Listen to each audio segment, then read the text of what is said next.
Dua pemuda dari Kecamatan Jempa, Kabupaten Aceh Barat Daya, diamankan personel Satreskrim Polres Nagan Raya.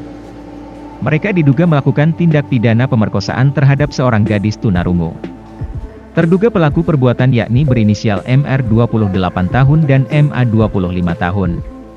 Mulanya kedua pemuda itu lebih dulu diamankan oleh warga Kecamatan Darul Makmur Nagan Raya, lalu diserahkan kepada Polsek Darul Makmur dan Satreskrim Polres setempat. Sementara itu, Kapolres Nagan Raya melalui Kasat Reskrim, AKP Mahfud mengatakan, MR dan MA kini sedang menjalani pemeriksaan lebih lanjut.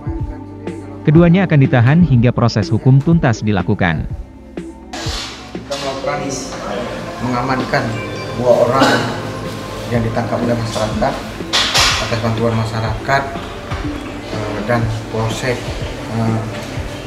Darul Makmur di sana. Dua pelaku perkosaan terhadap seorang, kita sebut aja Bunga, yang ada keterbelakangan khususnya tunarungu, ya, melakukan perkosaan. Sudah kita amankan. Ya, pada prinsipnya kita lakukan proses penyidikan dan penyidikan sampai selesai. Saya lakukan penerapan pasal yang sangat berat, mengingat Aceh ini kan ada kanun.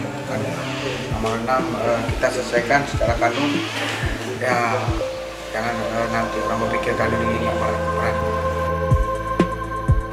Dari Nagan Raya, Aidil Firmansyah, AJNN melaporkan.